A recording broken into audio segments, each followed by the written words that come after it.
The call came on a Tuesday morning, a bank I had never used, asking me to confirm details of a loan in my name, a loan I had never taken out.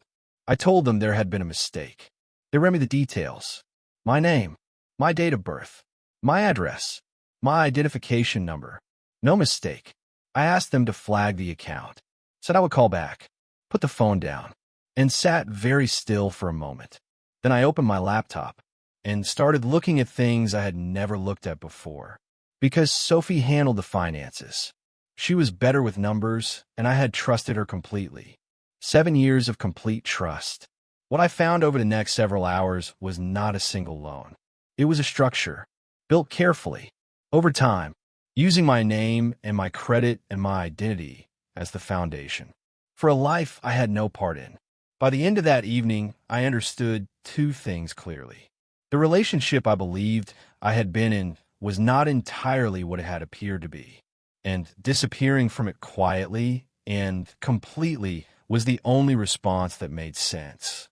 But to understand what that evening actually cost, you need to know what 7 years had looked like from where I was standing. Sophie and I met at a work event, not dramatically, the ordinary way that most significant things begin. Two people in the same room for a reason that had nothing to do with each other, who found themselves in conversation and discovered something in the conversation worth continuing. She was intelligent, immediately and specifically intelligent in a way that expressed itself through precision rather than volume.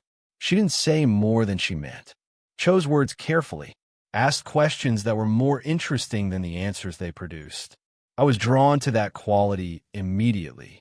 It felt like the specific kind of mind that would make a long relationship genuinely interesting, the kind of person who would still be surprising you years in. I was right about that, though not in the ways I had imagined. We had been together about 8 months when we moved in together, not impulsively, with the deliberate quality of two people who had assessed what they had and decided it was worth building on. The apartment was hers initially. My name went on the lease when mine ended. A natural transition that neither of us treated as a significant decision. Just the practical evolution of a relationship that had already decided its direction. The financial arrangement evolved similarly, not through a formal conversation, through the natural drift of two people discovering their respective strengths. Sophie was good with numbers, better than good. She had a specific comfort with financial management that I lacked. Budgets, accounts, planning, the administrative machinery of a shared financial life. All of it she handled with an ease that made my involvement feel more like interference than contribution. I was better with other things. The practical maintenance of the apartment, the logistics of our social life, the particular tasks that accumulate in a shared existence and need someone to own them. We divided things along those lines. Naturally, without explicit agreement, just through the gradual process of each person gravitating toward what they were better at. I want to describe my attitude toward the financial arrangement honestly, because it is easy in retrospect to characterize it as negligence, as a failure of attention that I should have known better than to allow. It was not negligence. It was trust. Trust built through 7 years of a relationship that appeared real, that contained genuine moments, genuine connection, genuine investment from her in the shared life we appear to be building, or what I understood to be genuine investment. I believed she was in what I was in, that we were building toward the same future, that the financial arrangement was what it appeared to be.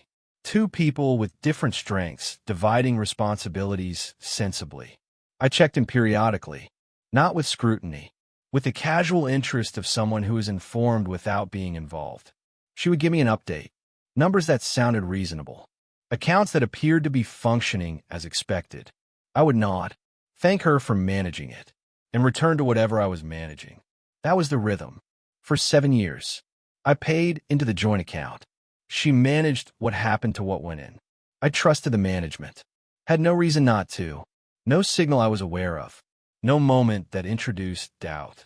Just the ordinary confidence of someone who has chosen a partner and is proceeding on the basis of that choice. My credit record had always been good. I had built it carefully before the relationship began, understood its importance, checked it occasionally in the early years, less often as time went on, because the relationship provided a stability that made financial vigilance feel less urgent. I had Sophie. Sophie managed the finances. The finances were fine. That was the loop. Closed, running smoothly, requiring nothing from me beyond the periodic reassurance that the numbers were where they should be. The loop was not what I thought it was, but I had no way of knowing that from inside it. I only found out from outside it, on a Tuesday morning, from a bank I had never used, asking about a loan I had never taken. The investigation took the rest of that Tuesday and most of Wednesday. Not because I was slow, because what I was finding required verification before I could accept it. Because the mind resists certain conclusions, looks for alternative explanations, runs the evidence through multiple interpretations before settling on the one that the evidence actually supports. I ran it through every alternative I could construct. Banking errors, identity theft by a third party, administrative mistakes that had attached someone else's loan to my details. Each one I tested against what I was finding. Each one collapsed before I reached the end of it. The loan at the bank that had called was not the only one. I ran a full credit check, saw my credit history in its entirety for the first time in years. 3 accounts I had not opened. 2 loans I had not taken. 1 credit card I had never held. All of them active. All of them in various states of utilization. The oldest of them had been opened 4 years earlier. For years, I sat with that number. We had been together 3 years at that point. The relationship had been established. The financial arrangement had been running, and something else had begun alongside it. I looked at the statements I could access, looked at what the accounts had been used for, where the money had gone. A pattern emerged, not immediately, through the accumulation of detail across the statements. Accommodation costs that were not our apartment, a different postcode, consistent over a period of more than 2 years. Travel that I had not been part of. Destinations I had not visited. Expenses that did not correspond to any part of the shared life I understood us to be living. A life I was not part of, running in parallel to the one I thought I was in. Funded through accounts that carried my name and drew on my credit. I stopped looking at some point in the late evening. Not because I had found everything, because I had found enough. Enough to understand the shape of what had been happening. Enough to know that what I was looking at was not a mistake or a misunderstanding or anything that had an innocent explanation. The accounts were in my name because they required my identity to open. The loans were in my name because my credit rating was the foundation they were approved on. The life running on those accounts was not my life. It was hers, a separate existence she had been maintaining, using the financial infrastructure of a relationship she had allowed me to believe was entirely shared. I thought about the 7 years, the specific moments of it, conversations we had had, plans we had discussed, commitments that had felt genuine. I thought about the 4 years, the point at which the first account had been opened, and I tried to locate that moment in my memory of the relationship. What had been happening then? What we had been to each other at that point, whether there had been anything visible, any signal I had missed. I couldn't find one, which was the thing that took the longest to accept. Not the betrayal itself, the invisibility of it, the specific skill involved in maintaining a surface that gave nothing away. For 4 years, across thousands of ordinary moments, she had been managing 2 things simultaneously. The relationship I was in, and something else, with enough competence that the 2 had never visibly touched. I did not call her that night, not because I was managing my response strategically, because I had not yet decided what the response was going to be, and I knew that whatever it was going to be, it needed to be decided from clarity rather than from the immediate weight of what I had just spent 2 days discovering. I made a list instead. Everything that needed to happen, in the order it needed to happen. The financial and legal pieces first, because those had timelines that didn't care about my emotional state. And the personal piece at the end. when the practical things were in motion, and I could address it with the clarity that the practical things having been started would provide.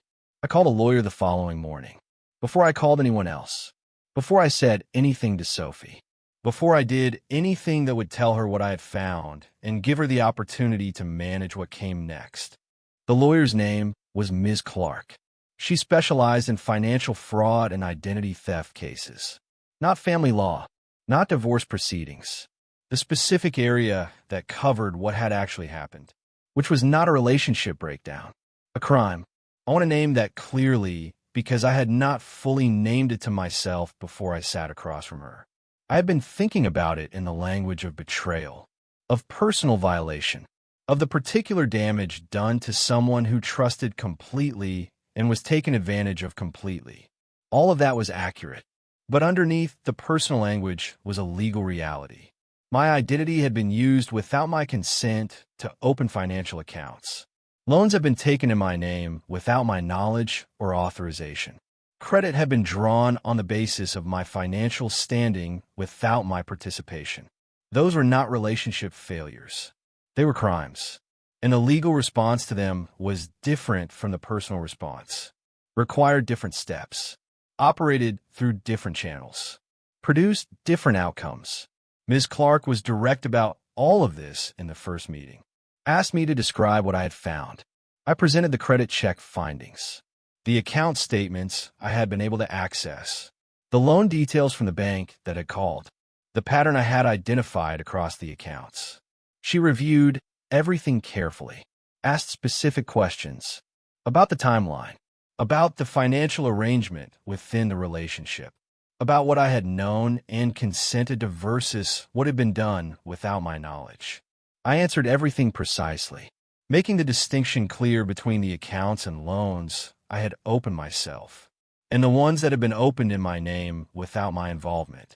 She said the case was clear, that what I was describing constituted identity fraud, that the appropriate response involved multiple parallel steps. The financial institutions needed to be notified.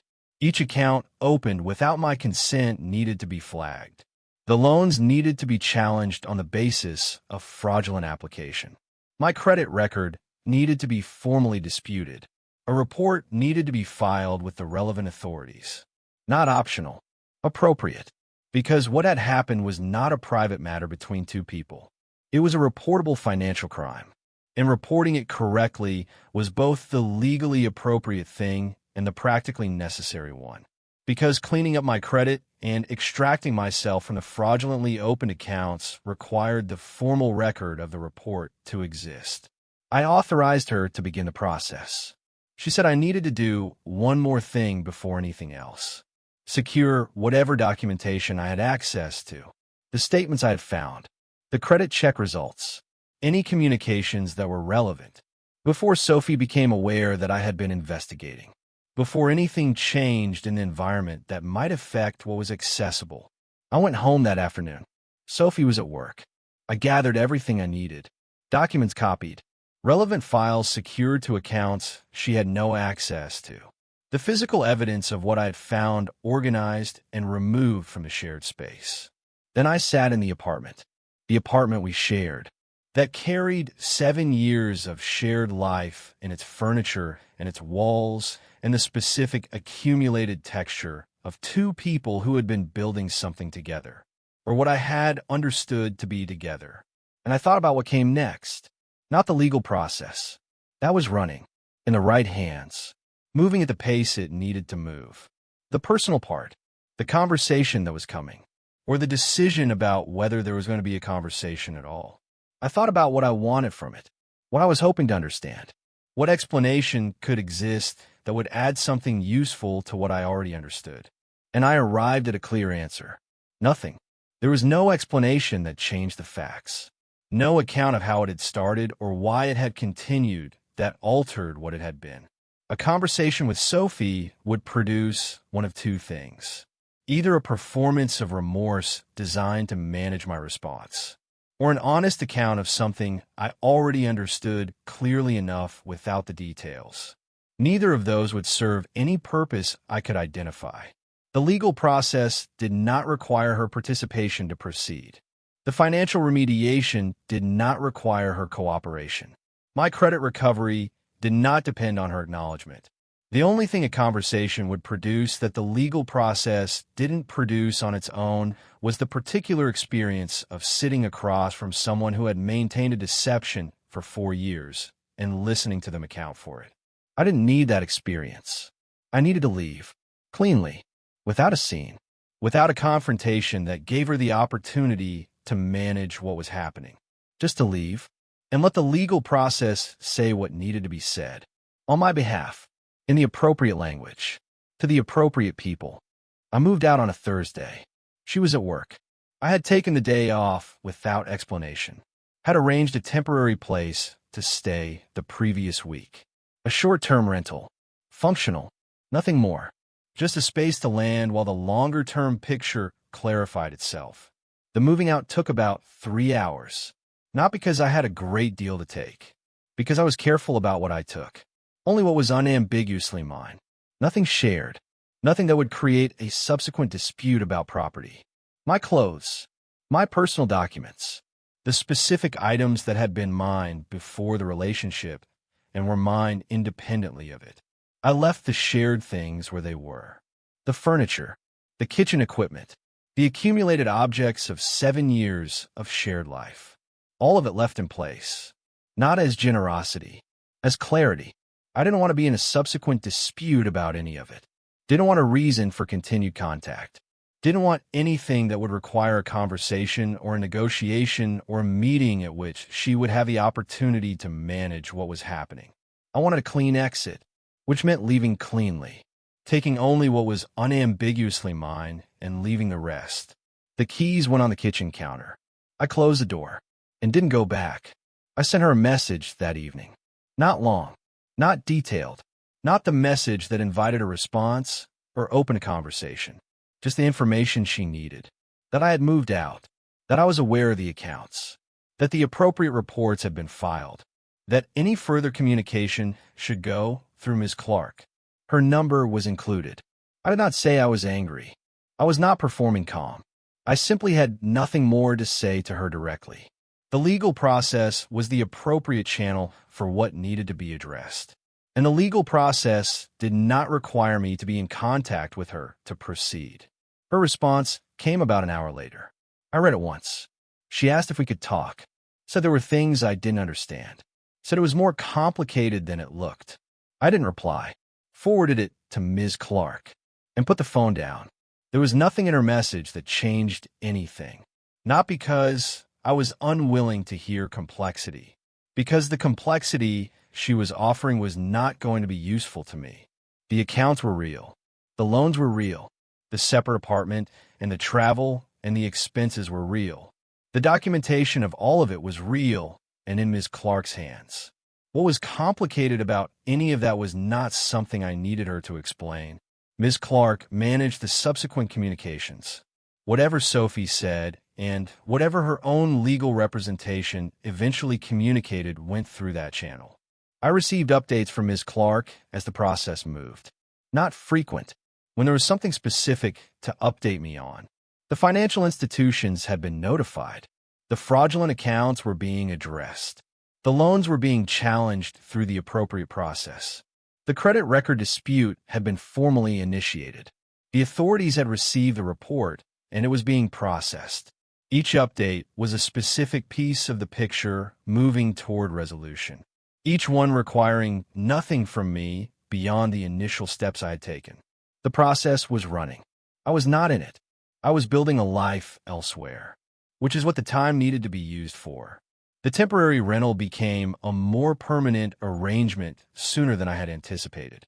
A flat I found through a straightforward search, in a neighborhood I had no particular history in. Which was the point? A space with no accumulated associations. No shared texture. Just a clean start in physical form. I set it up simply. What I needed. Nothing more than what I needed. The simplicity was deliberate. Not permanent austerity. A starting point.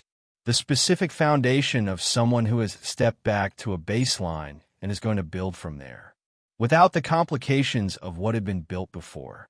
I told very few people what had happened, not from shame, from a specific understanding that what had happened was not a story that needed to be told widely to be processed correctly. My closest friend, my brother, the people who needed to know for practical reasons. That was the extent of it. Everyone else received the information that I had moved out, that the relationship had ended, that I was well, and that I preferred not to go into detail. Most people respected that. The ones who pushed, I found ways to redirect, because the story was mine to tell or not tell on my own terms. And the terms I had chosen were limited disclosure, processing privately, moving forward publicly. The financial remediation took longer than the moving out. That is the specific nature of identity fraud recovery. The damage accumulates over years. The repair accumulates over months. Not a single conversation or a single document that restores what was taken. A process. Multiple parallel tracks, each moving at its own pace. Each requiring specific documentation and specific communication and specific patience. The fraudulent accounts were closed. Not immediately. Each financial institution had its own process, its own requirements for how the dispute was handled, its own timeline for reaching the finding that the accounts had been opened fraudulently, and its own mechanism for recording that finding in a way that affected my credit record. Ms. Clark navigated all of it. The specific language required for each institution, the documentation that supported the fraud claim in each case, the follow-up when processes stalled, the escalation when they needed to be escalated. She was thorough in a way that required nothing from me beyond the initial evidence gathering and the ongoing provision of whatever additional documentation she needed. I provided what she asked for, promptly, completely, and let her manage the rest. The loans were the most complex element, because loans involve multiple parties. The institution that issued them, the credit assessment that approved them, the ongoing obligation that my name on them appeared to create. Each one needed to be unwound through a process that established clearly that the application had been fraudulent, that I had not consented to the loan, had not received the funds, had not benefited from what the loan had purchased. That documentation existed. Ms. Brennan's forensic review had been the model I had in mind for this, though in this case the documentation came from different sources. The account statements that showed where the money had gone, the evidence of the separate apartment and the travel and the expenses that were not part of my life. The timeline of the account openings relative to what I could demonstrate I had known and not known at each point. The credit check results showing the full picture of what had been opened in my name. All of it assembled into a coherent account of fraud rather than authorized borrowing. Ms. Clark presented that account to each institution in the appropriate form. The findings came through over several months, not all at once. One institution, then another, each finding removing an element of what had been attached to my name without my knowledge. Each one a specific piece of the credit record being corrected. The credit record itself was the thing that took longest to fully repair, because credit records are cumulative. The fraudulent accounts and loans had affected scores across the period they had been active. The dispute process acknowledged the fraud, removed the fraudulent entries. But the time during which those entries had existed had affected things that take time to correct even after the entries themselves are gone. I monitored the record through the process, not obsessively, regularly, watching the picture change as each element was resolved. Seeing the score move as the fraudulent history was removed and the actual history of my genuine financial behavior was what remained.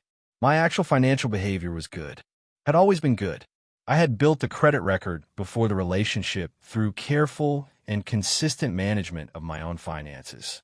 What Sophie had done had damaged the record that behavior had built, but the record of the behavior itself was still there, underneath the fraudulent entries. And as those entries were removed, the record underneath them was what the institutions were left with, which was the foundation for a recovery that moved faster than I had initially anticipated, because the underlying history was sound. The damage had been done on top of it, not to it. And removing the damage revealed the sound history intact. I also worked with a financial advisor during this period. Not Ms. Brennan. Someone focused on forward planning rather than forensic review. On rebuilding the financial position from the baseline the exit from the relationship had left me at. Not complicated rebuilding. Methodical. The specific work of someone who has stepped back to a clear starting point and is going to build from there with the discipline and attention they should perhaps have applied more consistently in the preceding years. I did not repeat the arrangement that had allowed this to happen. Not out of permanent distrust of everyone. Out of the specific understanding of where the vulnerability had lived. I had allowed someone else to manage something I should have remained engaged with. Not because I was incapable of engagement, because the trust one had given had made engagement feel unnecessary. That understanding produced a simple change. I remained engaged, regardless of who else was involved in anything financial that touched me, regardless of how much I trusted them. Not monitoring. Participating. The distinction between those two things is significant. Monitoring implies suspicion. Participating implies responsibility. I had responsibility for my own financial life. And responsibility doesn't transfer to another person simply because you trust them. It stays with you. And the appropriate expression of it is engagement. Not delegation, not surveillance. Just the ordinary, consistent attention of someone who understands that their financial well-being is their own to maintain, with or without help. The credit record was fully restored about 14 months after I moved out. Ms. Clark sent me the confirmation. A brief, professional message. The final fraudulent entry had been removed. The dispute process was complete. My record reflected my actual financial history. Nothing more, nothing less. I read it, thanked her for her work, and sat with the completion of something that had been running in the background of my life for over a year. Not celebrating, just noting, the way you note the end of something that required sustained effort. Without drama, without fanfare, just a quiet acknowledgement that a process had concluded correctly. I thought about the 14 months, what they had contained, the temporary rental that had become a flat, that had become something that felt genuinely like home. Not because I had decorated it impressively, because it was entirely mine. Every object in it chosen by me. Every arrangement reflecting my preferences rather than a negotiated compromise. The specific freedom of a space that answers only to one person, which I had not experienced since before the relationship, and which I had not known I missed until I had it again. The financial rebuilding had moved steadily, not dramatically, in the particular undramatic way that financial recovery moves when the underlying history is sound and the discipline is consistent. Month by month, account by account, decision by decision. The baseline I had stepped back to was lower than where I had been. The fraudulent loans had created obligations that the fraud finding eventually removed. But the process of removing them had taken time, during which my active financial position had been constrained. I had managed within the constraint, not comfortably always, but manageably, with the specific focus of someone who understands that the constraint is temporary and that the way through it is consistent, careful management rather than anything more dramatic. By the time the confirmation arrived, my financial position was solid. Not where I would have been without the preceding 4 years of fraud running against my credit, but solid, real, built honestly, maintained personally, understood completely. There was no arrangement I was operating within that I hadn't constructed myself. No account whose purpose I couldn't fully account for. No financial reality running alongside mine that I was unaware of. Everything visible, everything mine. I heard about Sophie indirectly, through the kind of information that moves through shared social circles regardless of anyone's intention to share it. The legal process had produced its outcomes. The fraud report had been processed. The consequences of that processing were hers to manage. I don't know the specific details of what those consequences looked like. I didn't seek that information. What I know is that the report was filed correctly and that the appropriate processes had run their course. What followed from those processes was not my concern. I had extracted myself cleanly through the right channels, and the world after the extraction was not one I was monitoring. I was too occupied with building my own part of it. My closest friend asked me once during that period whether I was angry. We were having a drink some months after I had moved out. He had been one of the few people I had told the full story, who understood the scope of what had happened. He asked it genuinely, not expecting a particular answer, just asking. I thought about it before responding, because it was worth answering honestly.